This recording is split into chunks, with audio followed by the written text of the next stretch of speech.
కాబట్టి యేసుక్రీస్తు యొక్క వంశావళిని మత్తయి గారు రికార్డ్ చేశారు, అలాగే లూకా గారు రికార్డ్ చేశారు. మత్తయి గారేమో అబ్రహాం నుండి యేసుక్రీస్తు వరకు చూపించాడు, లూకా గారేమో ఆదాము నుండి యేసుక్రీస్తు వరకు వంశావళి. సో ఇలా, అలాగే మత్తయి గారేమో దావీదు కుమారుడైన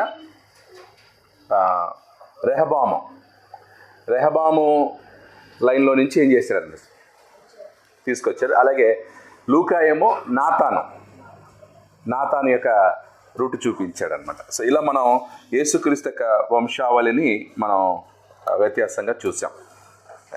సో ఫైనల్గా యేసుక్రీస్తు హఠాత్తుగా వచ్చిన వాడు కాదు, లేదా ఆయన ఫ్యామిలీ బ్యాక్గ్రౌండ్ లేనివాడు కాదు, లేదా ఆయన ఏదో అలా అవతరించాడు అని చెప్పడానికి లేదు. ఆయన యొక్క వంశావళి ఆదాము దగ్గర నుండి ఉంది. యేసుక్రీస్తు యొక్క వంశావళి, యేసుక్రీస్తు యొక్క పితరులు ఆదాము వరకు ఏమై ఉన్నారనమాట, కనెక్ట్ అయి ఉన్నారు. అలాగే యేసుక్రీస్తుని గురించి ఎలాగో వంశావళి మనం చదివాం కాబట్టి ప్రతి పుస్తకంలో యేసుక్రీస్తు ఏమై ఉన్నాడు. 66 పుస్తకాల్లో యేసుక్రీస్తుని గురించి నేర్చుకుందాం. ఓకే, సో ఒకవేళ ఇంగ్లీష్లో రాసుకున్నట్లయితే Jesus in all the books of the Bible. Okay, so heading వచ్చేసి Jesus in all the books of the Bible. బైబిల్లో ఉన్న అన్ని పుస్తకాలలోనూ యేసుక్రీస్తు ఎలా ఉన్నాడు, ఎలా కనిపించాడు. బైబిల్లో ప్రతి పుస్తకం యేసుక్రీస్తు గురించి ఏం చెప్తుంది. ఇప్పుడు అన్ని పుస్తకాలంటే ఎక్కడి నుంచి ఎక్కడి వరకు, ఆది కాండము నుండి, ఫ్రమ్ జెనిసస్ టు రెవల్యూషన్. ఆది కాండము నుండి ప్రకటన వరకు, ఫ్రమ్ జెనిసస్ టు రెవల్యూషన్. ఆది కాండం నుంచి ప్రకటన వరకు, from Genesis to Revelation. Genesis to revolution.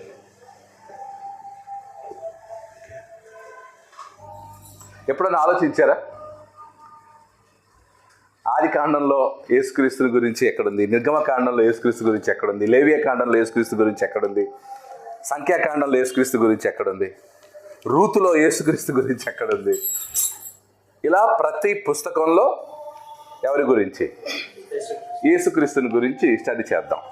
Okay, so అప్పుడు ఒక లిస్ట్ లాగా రాసుకున్నట్లయితే, ఓకే, సో 3 కాలమ్స్.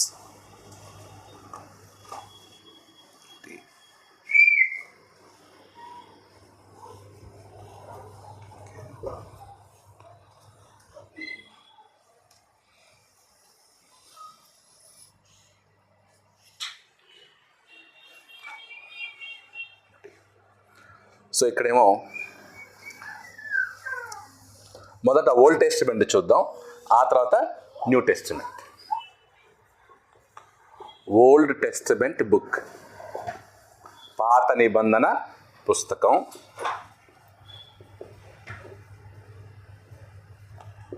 పాత నిబంధన పుస్తకము. ఓకే, తర్వాత ఆ పుస్తకంలో ముఖ్య ప్రకటన, మెయిన్ థీమ్ అనమాట. ముఖ్య ప్రకటన, ముఖ్య ప్రకటన. సో మెయిన్ రెవల్యూషన్, ముఖ్య ప్రకటన. Prophecies, types and prophecies about Jesus. యేసుక్రీస్తును గూర్చిన ప్రవచనములు. యేసుక్రీస్తును గూర్చిన ప్రవచనములు. అలాగే యేసుక్రీస్తు ఏమై ఉన్నాడు? ఏమై ఉన్నాడు? Types and prophecies about Jesus. So మొదట ఏ పుస్తకం చూద్దాం? పాత నిబంధనలో ఆదికాండమే చూద్దాం. జెనిసిస్. యేసుక్రీస్తుని గురించి ఆదికాండంలో మీకు ఏ వచనాలు మీకు తెలిసిన వచనాలు? 3:15 ఇంకా 1:26 ఏంటది? మన స్వరూపమందు. ఓకే, ఇంకా ఓకే, ముఖ్య ప్రకటన.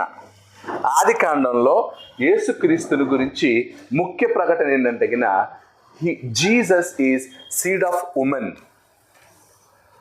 ముఖ్య ప్రకటన ఏంటన్నమాట? Seed of women. తెలుగులో స్త్రీ సంతానం.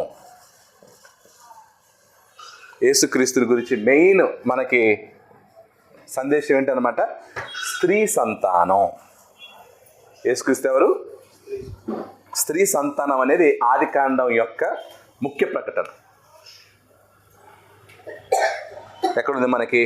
ఆదికాండం 3వ అధ్యాయం 15. Seed of woman. So Jesus is seed of women. మరియు నీకును స్త్రీకిని, నీ సంతానమునకును ఆమె సంతానం. ఆమె సంతానం అంటే స్త్రీ సంతానం. సో అక్కడ ఎవరు? యేసుక్రీస్తు. సో మెయిన్ ప్రకటన సీడ్ ఆఫ్ ఉమెన్. సో యేసుక్రీస్తు అక్కడ ఏమైనాడు? ఓకే. సో 3:15 ఏం చెప్తున్నానంటే Messiah would be born of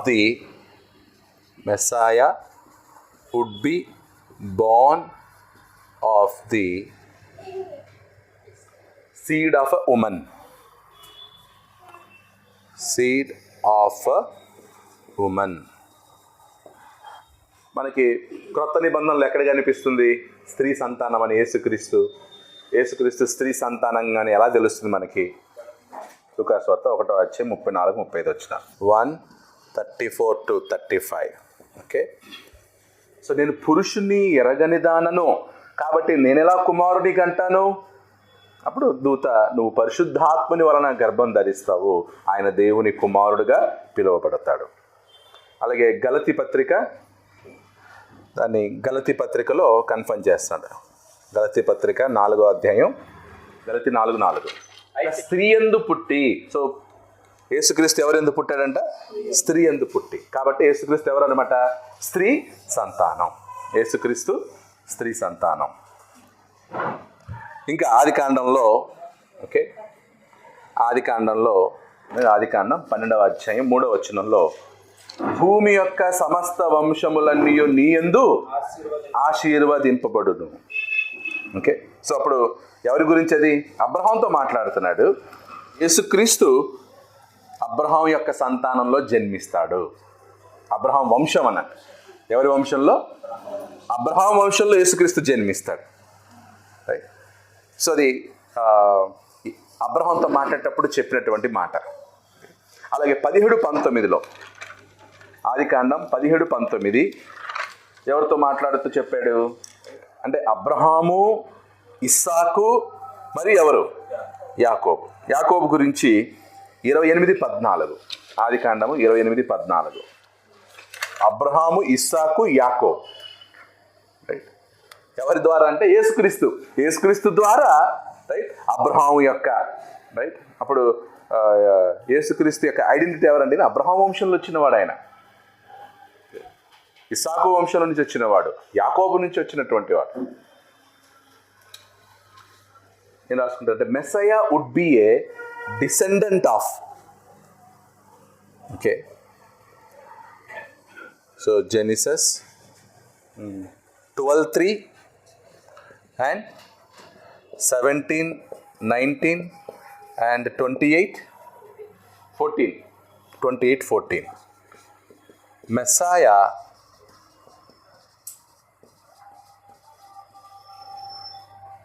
Messiah would be a descendant of Abraham, Isaac and Jacob.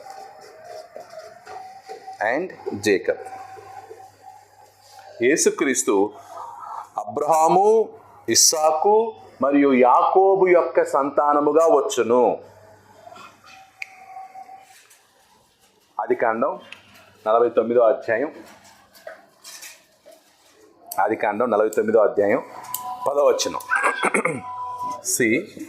అంటే ఇక్కడ యాకోబు అవసాన కాలంలో, అంటే యాకోబు చివరి దినాల్లో తన 12 మంది కుమారులను పిలిపించి ఒక్కొక్క కుమారుని ఏం చేస్తున్నాడు అనమాట, ఆశీర్వదిస్తున్నాడు.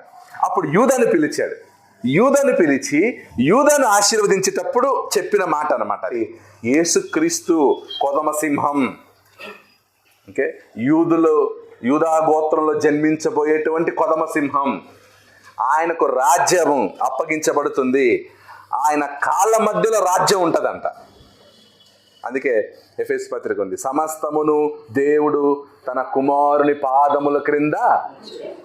సో రాజ్యం ఎవరి పాదాల క్రింద ఉంది? యేసుక్రీస్తు పాదాల క్రింద ఉంది. ఈ విషయాన్ని ఎప్పుడు చెప్పాడు? ఆదికాండంలోనే చెప్పబడింది. ఏమని? ఆయన కాళ్ళ మధ్య నుండి రాజ్యము ఆయన దగ్గర నుండి ఏమవుదంట, తొలగిపో.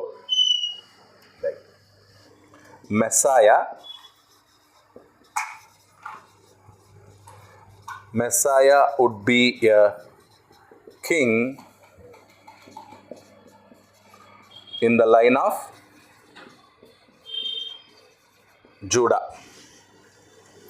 యూదా వంశమందు మెస్సయ రాజుగా వచ్చును. సో ఇప్పుడు క్రొత్త నిబంధనలో యోహాను 1వ అధ్యాయం 49వ వచనం. అక్కడ నతనేలు కన్ఫెస్ చేస్తాడు. నతనేలు పిలిచినప్పుడు నతనేలు యేసుక్రీస్తు గురించి ఒక మాట అంటాడు. చాలా యోహాను సువార్త 1వ అధ్యాయం 49వ వచనం. బోధకుడా, నీవు ఇశ్రాయేలు నువ్వు దేవుని కుమారుడు అన్నాడు. ప్లస్ ఇంకేమంటున్నాడు, ఇశ్రాయేలుకు రాజువు అని ఉత్తరం ఇచ్చారు. ఓకే, అంటే నువ్వు దేవుని కుమారుడని బహుశా పేతురు కంటే ముందు చెప్పిన వాడు ఎవరన్నమాట? నతనేలు. మత్తయిలో మనకి నువ్వు సజీవుడైన దేవుని కుమారుడని ఎవరన్నారు? పేతురు అన్నాడు. ఇక్కడ యోహాన్లో నువ్వు దేవుని కుమారుడవు అని ఎవరికి అంటున్నారు? నతనేలు అంటున్నాడు. నతనేలు అనేదాన్ని యోహాను హైలైట్ చేస్తున్నాడు. నువ్వు రాజువు మరియు దేవుని కుమారుడు. కాబట్టి యేసుక్రీస్తు అనగా మెస్సయ యూద వంశములో రాజుగా జన్మించును, రాజుగా వస్తాడు యూదా వంశం ద్వారా. ఇప్పుడు ప్రవచనం కదా. ఇప్పుడు మనం టైప్స్ కూడా చూస్తున్నాం. ఎవరి రకంలో యేసుక్రీస్తు వస్తాడు. ఓకే, అప్పుడు మెల్కీసెదెకు రకం. యేసుక్రీస్తు ఎవరి రకం? ఇస్సాకు రకం. ఎవరి విధానం? ఓకే, సో యేసుక్రీస్తు యొక్క విధానం ఎవరి విధానం?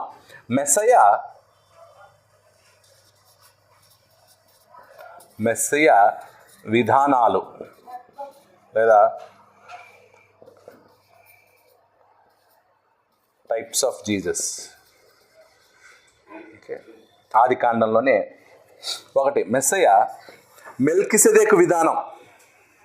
ఆది కాండం 14:18, జెనిసిస్ 14:18. సో ఇక్కడ కూడా ఏ అని రాసుకోండి. ఇది కూడా జెనిసిస్ 14:18, ఆది కాండం 14:18. అతడు సర్వోన్నతుడగు దేవునికి యాజకుడు. సో మెల్కీసెదెకు. సో ఈ మెల్కీసెదెకు క్రమంలో మెల్కీసెదెకు రకంగా ఎవరు ఉంటారనమాట? యేసుక్రీస్తు. అది మనకి ఎక్కడ తెలుస్తుంది? యేసుక్రీస్తు మెల్కీసెదెకు విధానంలో యాజకుడు అయినప్పుడు, యేసుక్రీస్తు కూడా ప్రధాన యాజకుడు అయినాడు అన్నప్పుడు, యేసుక్రీస్తు యూదా గోత్రం కదా, ఎలా ప్రధాన యాజకుడు అవుతాడు? యాక్చువల్లీ ప్రధాన యాజకుడు ఎవరి గోత్రంలో అవ్వాలి? లేవి గోత్రంలో అవ్వాలి. మరి ఈయన లేవి గోత్రంలో జన్మించారా? ఎవరి గోత్రంలో జన్మించాడు? యూదా గోత్రంలో జన్మించినోడు యాజకుడు ఎలా అవుతాడంటే, అప్పుడు హెబ్రీ గ్రంథకర్త ఏమంటే ఆయన మెల్కీసెదెకు క్రమంలో ఆయన యేసుక్రీస్తు ఎవరు అనమాట? యాజకుడు. ఇక్కడ చూడండి, హెబ్రీ పత్రిక 7వ అధ్యాయం 17వ వచనం. Typified in the person of Melchizedek. లేదా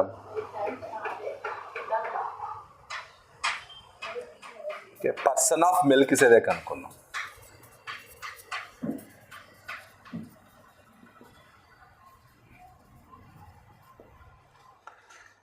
బ్రాకెట్లో హీబ్రూస్, హెబ్రీ పత్రిక 7:17, హీబ్రూస్ 7:17, హెబ్రీ పత్రిక 7వ అధ్యాయం 17 వచనం.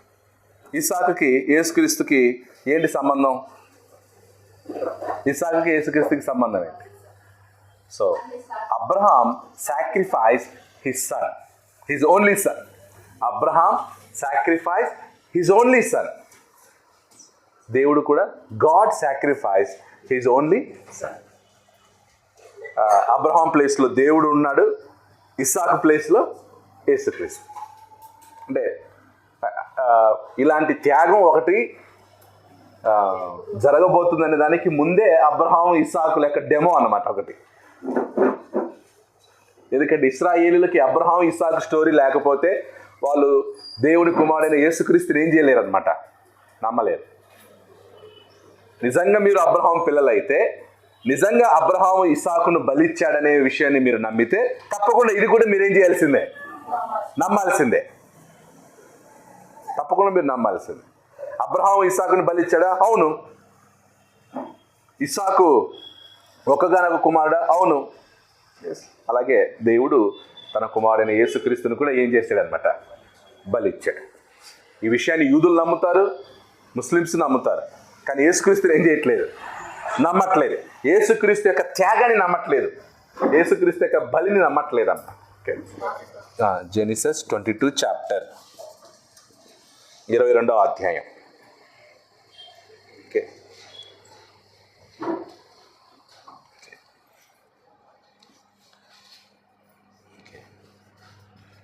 సో పర్సన్ ఆఫ్ ఐజాక్ అని రాసుకొని బ్రాకెట్లో ఓకే, సాక్రిఫైస్డ్ సన్.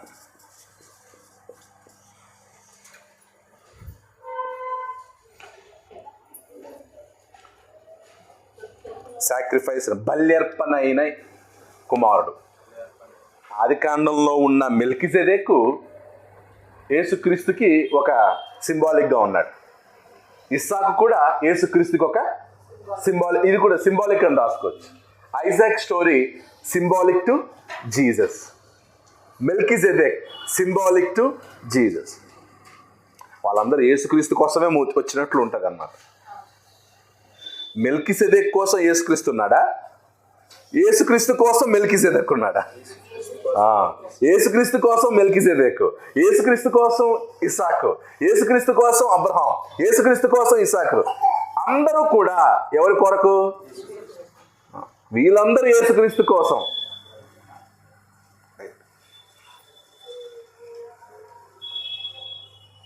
నెక్స్ట్ ఇంకొక వ్యక్తి ఉన్నాడు, జోసెఫ్. యోసేపు ఎలా? అన్నలు యోసేపుని ఏం చేశారనమాట, తిరస్కరించారు. అలాగే యేసుక్రీస్తుని కూడా సహోదరులు ఏం చేశారు, తిరస్కరించబడిన వాడు. యేసుక్రీస్తుని సహోదరులు ఏం చేశారనమాట. సో అక్కడ ఏం రాసుకుంటారంటే 37 chapter the life of Joseph.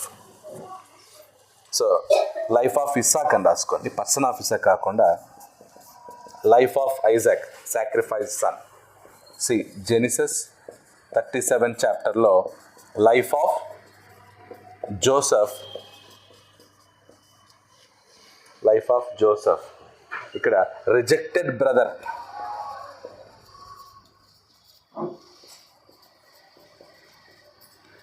తిరస్కరించబడిన సహోదరుడు. యోసేపు ఎలాగైతే తిరస్కరించబడ్డాడో యేసుక్రీస్తు కూడా అలాగే తిరస్కరించబడ్డాడు. ఆదికాండంలో మెయిన్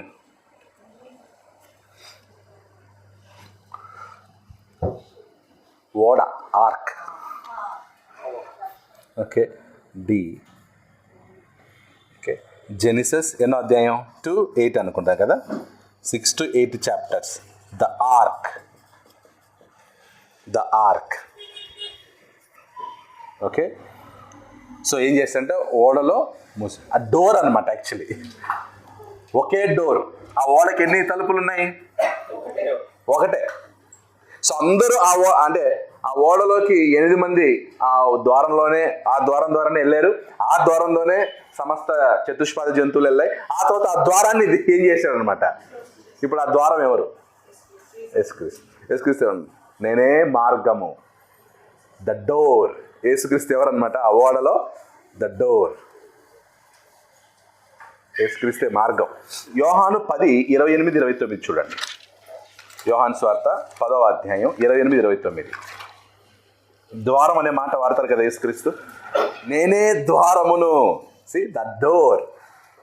యేసుక్రీస్తు ద్వారమై ఉన్నాడు. ఆ ఓడకు కూడా ఎన్ని ద్వారాలు ఉన్నాయి? ఒకటే ద్వారం పెట్టాడు. అంత పెద్ద ఓడకి 2 డోర్లు పెట్టొచ్చు కదా. సో సింబాలిక్గా ఓడ యేసుక్రీస్తుకి సింబాలిక్. అప్పుడే దేవుడు ఆ ఓడ ద్వారా ఇప్పుడున్నటువంటి ప్రపంచానికి ఒక మెసేజ్ ఇచ్చేసాడు. ఆ ద్వారం ఎవరన్నమాట? యేసుక్రీస్తు. So Jesus is the door అని రాసుకోండి. ద ఆర్క్ దగ్గర బ్రాకెట్లో యోహాను సువార్త 10:8-9 వచనాలు. 10:8-9. ఆదికాండమేమో 7:16. జెనిసస్ 7:60. అంటే పర్టికులర్గా ఆ ఓడకు సంబంధించి ఆ ద్వారమును దేవుడు మూసాడు. ఆ ద్వారం నేనే అని యేసుక్రీస్తు అంటున్నాడు.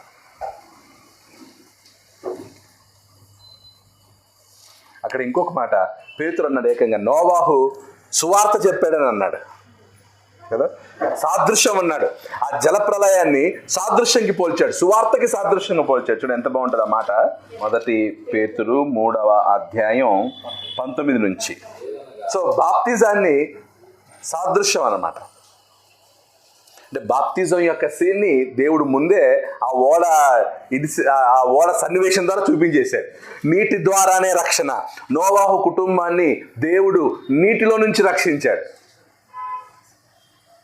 ఎంతమందిని రక్షించాడు దేవుడు? 8 మందిని రక్షించాడు. ఎలా రక్షించాడు? ఆ ఓడ చేసి ఆ ఓడకు ఒక ద్వారం ఉంచాడు. సో ద్వారం యేసుక్రీస్తు, ఓడ దేవుని రాజ్యం. నా ద్వారా తప్ప ఎవడును తండ్రి యొద్దకు రాలేడు. కాబట్టి ఆ ఓడ దేవుని రాజ్యం. దేవుని రాజ్యం ఎంత పెద్దది? ఆ ఓడ ఎంత పెద్దది? చాలా పెద్దది. అంటే దేవుడు ఎన్నుకున్నటువంటి జనాంగం అందరూ ఏమైపోయారు అనమాట? నాశనం అయిపోయారు, చెడిపోయారు. 8 మంది మాత్రమే బ్రతికారు. అప్పుడు దేవుడు జంతువులందరినీ లోపలికి రప్పించారు, జంతువులన్నిటినీ కూడా. ఎందుకంటే జంతువులు ఇన్నోసెన్స్ కదా. అన్యులకి వాగ్దానాలు లేవు, దేవుడు లేడు, ప్రామిసులు లేవు, ఏమీ లేవు. వాళ్ళందరికీ అవకాశం. పేతురు గారు కూడా ఆ సీన్ అంతా ఏది? ఆ ఓడను చేయటం. ఆ ఓడను చేయడానికి కూడా ఎన్ని సంవత్సరాలు పట్టింది? 100 సంవత్సరాలు. అలాగే దేవుని రాజ్యాన్ని కూడా భూమి మీదకి తీసుకురావడానికి ఎంత టైం పట్టింది కదా. పరలోక రాజ్యం సమీపంగా ఉంది అంటే దానికోసం ప్రిపరేషను, దాని గురించి ప్రవక్తలు చెప్పారు, దానియేలు ప్రకటించాడు ఆ రాజ్యం గురించి. రైట్. ఓడ కూడా హఠాత్తుగా నిర్మించబడలా. దేవుని రాజ్యం కూడా హఠాత్తుగా రాలేదు. ఓడని ఎలాగైతే సిద్ధపరిచాడో దేవుని రాజ్యాన్ని కూడా దేవుడు అలా సిద్ధపరిచాడు. సో సాదృశ్యం. ఆ ఓడ యొక్క తయారు విధానం, ఒకే డోరు. ఆ తర్వాత నోవాహు వెళ్ళి అందరినీ పిలిచాడంట, రండి జలప్రలయం రాబోతుంది, రండి అంటే ఎవరు? ఈరోజు కూడా మనం కూడా ఎంతోమందిని ఈ సువార్త ద్వారా పిలుస్తున్నాం. జనాలు వచ్చేవాళ్ళు వస్తున్నారు, రాని వాళ్ళు. ఒకరోజు దేవుడు ఏం చేస్తారు అనమాట, ఎనఫ్, డోర్ క్లోజ్ చేస్తాడు. అప్పుడు ఆ ఓడలు ఎంతమంది ప్రవేశించారో వాళ్ళే రక్షించబడ్డారు. ఈరోజు కూడా ఎవరైతే దేవుని రాజ్యంలో చేర్చబడతారో వాళ్ళే రక్షించబడతారు. ఆ రోజు రక్షణ నీటి ద్వారా, ఈరోజు కూడా రక్షణ బాప్తిసం ద్వారా. ఎంత దేవుడు మొత్తం ప్లాన్ చేశాడు ఇదంతా. హఠాత్తుగా చేసేది కదా. అందుకే దేవుని సంకల్పం అన్నారు, దేవుని యొక్క అనాది సంకల్పం. ఇంకోటి ఉంది ఆదికాండంలో యేసుక్రీస్తుకి రిలేటెడ్ ఇంకోటి ఉంది, జేకబ్స్ ల్యాడర్. ఈ అని రాసుకొని జెనిసిస్ 20:12. ఇక్కడ ఏంటి, యాకోబు నిద్రించుచుండగా ఆయనకు ఒక కళ వచ్చింది. ఆ కళలో ఏంటంట, నిచ్చెన ఎక్కడి నుంచి ఎక్కడికి వేయబడింది, నిచ్చెన ఆకాశం నుంచి భూమికి నిచ్చెన వేయబడింది. ఆ నిచ్చెన మీద ఏం చేస్తున్నారంట, దేవదూతలు ఎక్కుచూ ఉన్నారంట. ఎవరా నిచ్చెన, ఎవరా నిచ్చెన? యోహాను సువార్త 1:51.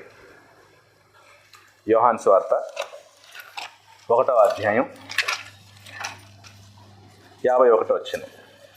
అక్కడ యాకోబు యొక్క కళ్ళలో నిచ్చెన మీద ఏం చేస్తున్నారు, దేవదూతలు ఎక్కుతున్నారంట. ఇక్కడ ఎవరి మీద ఎక్కుతున్నారు దేవదూతలు? మనుష్య కుమారుడు. అంటే ఎవరు?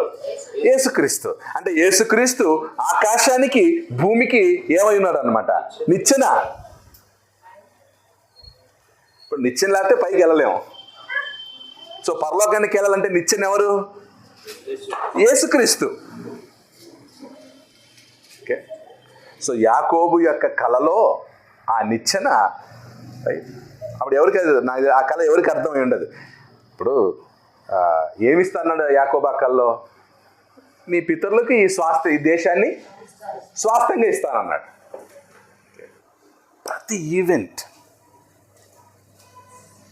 పాత నిబంధనలో జరిగిన ప్రతి ఈవెంట్ ఎవరికి రిలేటెడ్ అయి ఉంది? యేసుక్రీస్తుకి. యేసుక్రీస్తుకి రిలేటెడ్ అయ్యి. జేకబ్స్ ల్యాడర్, యాకోబు నిచ్చెన. జేకబ్స్ ల్యాడర్, యాకోబు నిచ్చెన. బ్రాకెట్లో యోహాను 1:51. నెక్స్ట్ సెకండ్ బుక్ ఏది? నిర్గమకాండం 2. నిర్గమకాండము, ఎక్సడస్.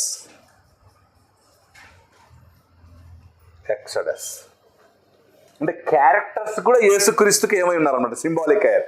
మెల్కిసెదెకు, ఇస్సాకు, యోసేపు, యాకోబు కళ్ళలో ఉన్న నిచ్చెన, రైట్, యేసుక్రీస్తుకి. మళ్ళీ ఓడ, ముఖ్య ప్రకటన, is the Passover lamb. The Passover lamb. పస్కా బలి పశువు, పస్కా గొర్రెపిల్ల అనొచ్చు. పాసోవర్ ల్యాంబ్, తెలుగులో పస్కా గొర్రెపిల్ల. యేసుక్రీస్తు ఎవరు? పస్కా గొర్రెపిల్ల. పస్కా గొర్రెపిల్ల. దేవుడు ఇశ్రాయేలు ప్రజల్ని ఐగుప్తు నుంచి విడిపించాలి. అందుకు దేవుడు నాయకుడిగా ఎవరిని నియమించాడు? మోషేని నియమించాడు. మోషే వెళ్ళి ఫరోని కన్విన్స్ చేసి ఏం చేయాలన్నమాట, తీసుకురావాలి. ఒకవేళ ఫరో వినకపోతే అప్పుడు 10 తెగుళ్ళు పుట్టించాడు అనమాట దేవుడు. ఆ 10 తెగుల్లో చివరి తెగులు ఏదన్నమాట, జ్యేష్ఠ కుమారుని యొక్క మరణం. అప్పుడు ఆ జ్యేష్ఠ కుమారుని ఐగుప్తీయుల ఇళ్లలో ఉన్న ప్రతి జ్యేష్ఠ కుమారుడు చచ్చిపోతాడు. ఓకే. ఇప్పుడు ఇశ్రాయేలు ఇల్లులు కూడా ఐగుప్తీయుల మధ్యలో ఉన్నాయి. మరి అప్పుడు ఇశ్రాయేలు ఇల్లులు కూడా ఏమవుతారనమాట, జ్యేష్ఠ కుమారుడు చచ్చిపోతారు. అది జరగకుండా ఉండటానికి ఏం చేయమన్నాడు అనమాట, పస్కా బలిని ఏం చేయండి మీరు, వధించి, ఓకే, దాని రక్తం తీసుకొని ఆ ఇశ్రాయేలీల ఇళ్ళకు ఏం చేయాలన్నమాట, ఆ పంచలకి, ఇంటి పంచలకి, డోర్స్కి ఏం చేయాలి మీరు, పూయాలి. అప్పుడు మరణదూత ఏం చేస్తాడు, ఏ ఇంటికైతే ఆ గొర్రె యొక్క రక్తం మరకలు ఉంటాయో ఆ ఇంట్లో ఉన్న జ్యేష్ఠ కుమారుణ్ణి చంపడు. ఆ ఇల్లుని ఏం చేస్తాడనమాట, దాటిపోతాడు. ఆ దాటిపోయేదాన్ని ఏమన్నారనమాట, pass over. Passing over, pass over. ఆ గొర్రెపిల్ల యొక్క రక్తం మరకలు ఏ ఇంటికైతే ఉంటాయి దాన్ని, ఆ ఇల్లును దాటిపోతాడు. ఆ ఇల్లును దాటిపోయేదాన్ని పాస్ ఓవర్, పస్కా అని అంటారు. ఓకే. సో ఆ మరణదూత ఆ ఇంట్లో ఉన్న జ్యేష్ఠ కుమారుణ్ణి చంపకుండా ఏది ఆపింది, ఆ పస్కా గొర్రెపిల్ల యొక్క రక్తం. అలాగే యేసుక్రీస్తు యొక్క రక్తం ఈరోజు అందరినీ మరణం నుండి ఏం చేస్తుంది అనమాట, రక్షిస్తాం. ఆ గొర్రెపిల్ల రక్తం ఎలాగైతే మరణదూత నుండి ఆ ఇంట్లో ఉన్న జ్యేష్ఠ కుమారుని రక్షించిందో, గొర్రెపిల్ల రక్తం, ఈరోజు యేసుక్రీస్తు రక్తం ప్రతి ఒక్కరిని మరణము నుండి ఏం చేస్తుంది అనమాట, రక్షిస్తాం. ఎందుకంటే పాపం వలన వచ్చు జీతం సో కాబట్టి యేసుక్రీస్తు ఇక్కడ అంటే అక్కడ ఆ గొర్రెపిల్ల అలా ఉంది కాబట్టి యేసుక్రీస్తు జన్మించాడా, లేదా యేసుక్రీస్తు వస్తాడు కాబట్టి యేసుక్రీస్తు కంటే ముందుగానే దేవుడు డెమో చూపించాడా? డెమో చూపించాడు అనమాట. ఇలా జరిగింది కాబట్టి యేసుక్రీస్తు వచ్చింది కాదు, యేసుక్రీస్తు వస్తాడు కాబట్టి ఇదంతా ఆయన కొరకు ప్రిపరేషన్. ఓకే, ఇంకా నిర్గమకాండంలో యేసుక్రీస్తుని గురించి ఏమేమి నేర్చుకోవచ్చు? సో ఇక్కడ ఒక లైన్ వేసుకోవచ్చు మీరు.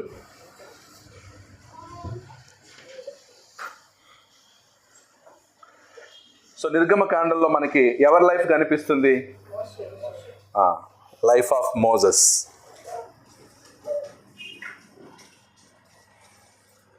Life of Moses. ఓకే,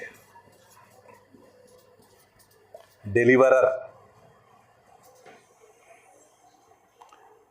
విమోచకుడు. ఎవరన్నమాట? విమోచకుడు.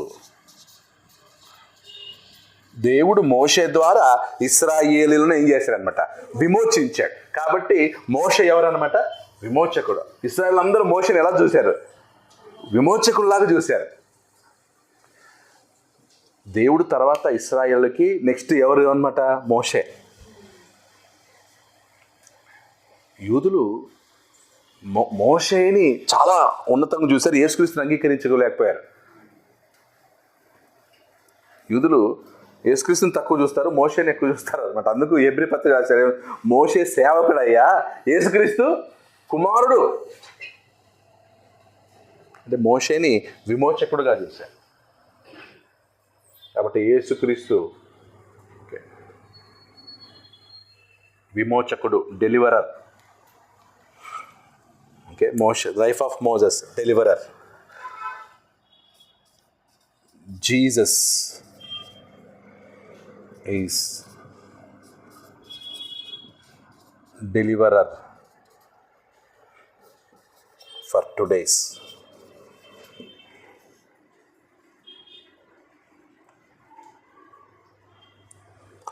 Next, the Passover lamb.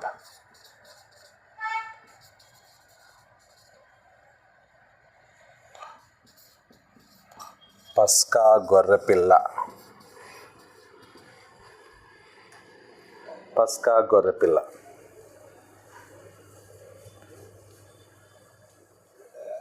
నిర్గమకాండం 8వ అధ్యాయంలో ఉంటుంది. Yes, Exodus 12th chapter.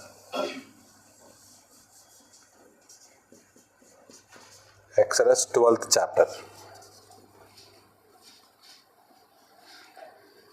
యేసుక్రీస్తు పస్కా గొర్రెపిల్ల ఎలా ఉన్నాడంటే యోహాను సువార్త, క్రొత్త నిబంధనలో యోహాను సువార్త.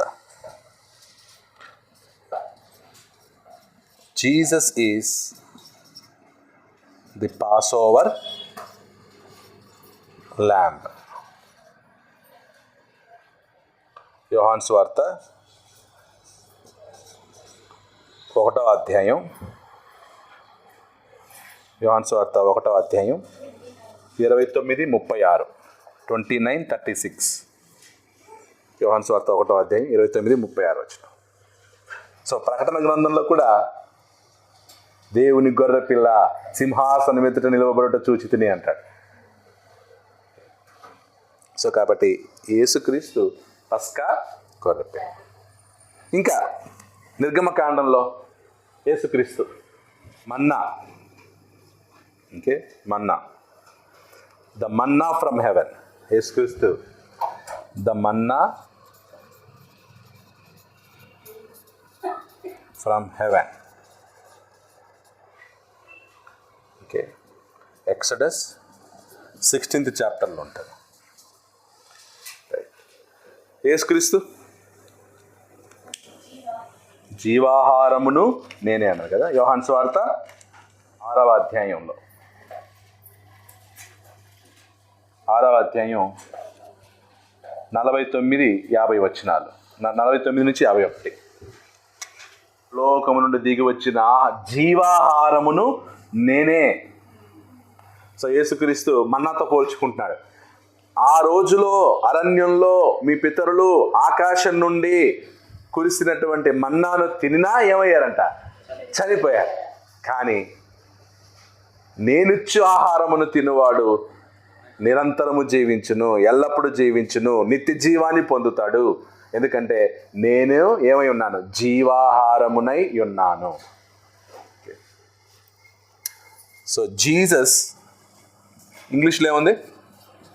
Jesus is the living bread. Jesus is the living bread. John 6:49-51. The rock at Horeb అన్నమాట. The rock at Horeb. ఏంటి అక్కడ సందర్భం? వాళ్ళు ఇశ్రాయేల్ అందరూ నీళ్ళు అడిగారు. మోషే దేవుని ప్రార్థించాడు. దేవుడు ఏమన్నాడు? ఆ బండని కొట్టితే ఆ బండ నీకు నీళ్ళు ఇస్తుంది. అది సందర్భం. ఇప్పుడు యేసుక్రీస్తు ఎలా అవుతాడు ఆ బండ? నిర్గమకాండం 17లో ఉంటుంది. Exodus 17th chapter. Exodus 17th చాప్టర్లో ఆ దృశ్యం మనకు కనిపిస్తుంది. నిర్గమకాండం 17వ అధ్యాయంలో ఆ విషయం మనకు కనిపిస్తుంది. ద రాక్ వాస్ ఎవరన్నమాట? Christ. 1 Corinthians 10th chapter 4th verse. హోరేబులో ఉన్న బండ. హోరేబులోని బండ ఎవరు? యేసుక్రీస్తు. ఇశ్రాయేలు తిన్న ఆహారం మన్నా, చనిపోయారు. కానీ యేసుక్రీస్తు జీవాహారం. ఈ ద టాబర్నాకల్, ప్రత్యక్ష గుడారం. ద టాబర్నాకల్, ప్రత్యక్ష గుడారం.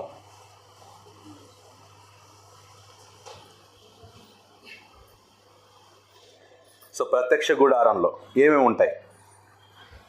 సో టాబర్నాకల్లో ఏమేమి వస్తువులు రాసుకొని, ఒకటి బ్రేజన్ ఆల్టర్, ఆ తర్వాత ల్యాంప్ స్టాండ్,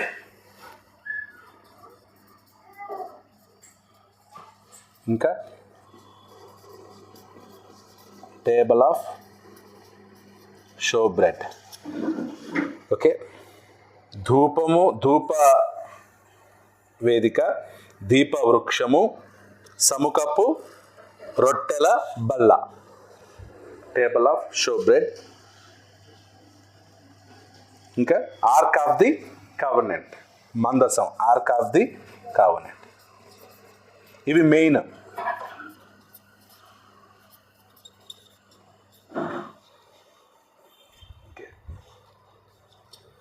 సో ఆ సిస్టమ్ అంతా కూడా, ఆ ప్రత్యక్ష గుడారం సిస్టమ్ అంతట్లో కూడా యేసుక్రీస్తు మెయిన్ రోల్ అన్నమాట.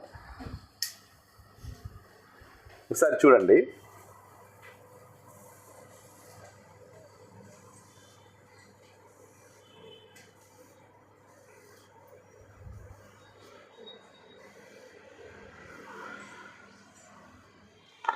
సో ఇది ప్రత్యక్ష గుడారంలో మోస్ట్ హోలీ ప్లేస్. ఇది హోలీ ప్లేస్. సో ఇక్కడ మోస్ట్ హోలీ ప్లేస్లో ఏముంటుంది? మందసం ఉంటుంది. హోలీ ప్లేస్లో ఏముంటుంది అన్నమాట? ఒకటి ఇక్కడ ధూప వేదిక, ధూప వేదిక స్టాండ్ అనమాట. నెక్స్ట్ ఒక టేబుల్. ఆ టేబుల్ మీద ఏముంటుంది అనమాట? రొట్టెలు ఉంటాయి. అలాగే నెక్స్ట్ ఏదనమాట? హనుక్ అంటారు దీన్ని. దీప వృక్షం, దీప వృక్షం, lamp stand.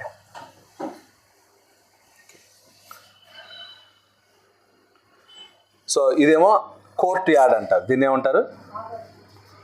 Court yard. So court యార్డ్లో ఏముంటుంది అనమాట? బలిపీఠం ఉంటుంది. ఏముంటుంది? బలిపీఠం ఉంటుంది. ఆ తర్వాత నీళ్ళ తొట్టి. సో నీళ్ళ తొట్టి ఉంటుంది. ఓకే, బలర్పించి నీళ్ళలో కాలు చేతులు కడుక్కొని ఎక్కడికి వెళ్ళాలి? హోలీ ప్లేస్కి వెళ్ళాలి. ఆ తర్వాత ప్రధాన యాజకుడు సంవత్సరానికి ఒకసారి అతి పరిశుద్ధ స్థలంలోకి వెళ్తాడు. ఈ హోలీ ప్లేస్లోకి వెళ్ళాలంటే ఈ రెండు ముఖ్యం. ఇక్కడ యేసుక్రీస్తు ఉన్నాడు, అవునా? అంటే ఈరోజు యేసుక్రీస్తు యొక్క రక్తం ఏం చేస్తుంది అనమాట? మనల్ని శుద్ధి చేస్తుంది. బాప్తిజానికి సూచకం ఇది. సో ఇది ఈరోజు ఈ కోర్ట్యార్డ్ దేనికి సూచకం అంటే గిన లోకం, వరల్డ్. ఓకే, సో ఈ రెండు వచ్చేసి బాప్టిజానికి ఏంటనమాట? సో బాప్తిజం పొందితేనే ఎక్కడికి వెళ్తావు? పరిశుద్ధ స్థలంలోకి వెళ్తావు. ఈరోజు ఎవరైతే బాప్తిజం పొందారో వాళ్ళందరూ ఎక్కడున్నారు? పరిశుద్ధ స్థలంలో ఉన్నారు. బాప్తిజం పొందని వాళ్ళు ఎక్కడున్నారు? లోకంలో ఉన్నారు. సో లోకంలో ఉన్న వాళ్ళు పరిశుద్ధ స్థలంలోకి రావాలంటే ఏం చేయాలన్నమాట? బాప్తిజం పొందాలి. అప్పుడు కూడా ప్రత్యక్ష గుడారంలో ఈ పరిశుద్ధ స్థలంలోకి రావాలంటే ఏం చేయాలన్నమాట? బలులు అర్పించి కాళ్ళు చేతులు శుభ్రం చేసుకొని ఆ తర్వాత ఎక్కడ యాజకులు ఏం చేసేవారు? పరిశుద్ధ స్థలంలోకి వచ్చేవారు. అప్పుడు ఏం చేయాలన్నమాట? దీపాలు అంటించాలి, ధూప వేదిక వేయాలి. ఆ తర్వాత ఏం చేయాలన్నమాట? సముఖపు రొట్టెల మీద ఉన్న ఆ బల్ల మీద ఉన్న రొట్టెల్ని వాళ్ళు తినాలి. ఇది సిస్టమ్. ఓకే, సో ఇప్పుడు యేసుక్రీస్తున్నాడా? ఇక్కడ ఎక్కడెక్కడ యేసుక్రీస్తున్నాడు? ఇక్కడ యేసుక్రీస్తున్నాడు, రొట్టెలో యేసుక్రీస్తున్నాడు. ఆ తర్వాత ఆయన ఈ పరిశుద్ధ స్థలానికి అతి పరిశుద్ధ స్థలానికి మధ్య ఉన్న తెరను ఏం చేశాడు అనమాట? తీసేశాడు. ఆ తెరను తీసి ఆయన ఏం చేశాడు అనమాట? అతి పరిశుద్ధ స్థలంలోకి ఆయన ప్రవేశించాడు. సో ఈ మోస్ట్ హోలీ ప్లేస్ ఈరోజు దేనికి సూచన? హెవెన్, పరలోకం. అతి పరిశుద్ధ స్థలం దేనికి సూచన? సంఘానికి. ఓకే, ప్రత్యక్ష గుడారం రెండు భాగాలు, పరిశుద్ధ స్థలం, అతి పరిశుద్ధ స్థలం. ఈరోజు పరిశుద్ధ స్థలం దేనికి సూచనగా ఉంది? సంఘానికి. అతి పరిశుద్ధ స్థలం దేనికి సూచనగా ఉంది? పరలోకానికి సూచనగా ఉంది.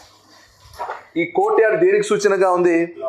లోకం. అంటే మూడు ఉన్నాయి: లోకము, సంఘము, పరలోకం. ఓకే, మనుషులు ఇప్పుడు ఎక్కడెక్కడున్నారు? ఒకటి లోకంలో ఉన్నారు, రెండు సంఘంలో ఉన్నారు. ఇంకా ఎక్కడికి పోలేదు? పరలోకం ఇంకా ఎవరు పోలేదు. ఎవరు వెళ్ళారు పరలోకానికి? యేసుక్రీస్తు మాత్రమే వెళ్ళాడు. సో ఇప్పుడు మనం ఇక్కడ నుండి ఎక్కడికి వచ్చాం? సంఘంలోకి వచ్చాం. ఇప్పుడు నెక్స్ట్ స్టెప్ ఎక్కడ? నెక్స్ట్ నువ్వు అడుగు పెడితే ఎక్కడ పెడతావు?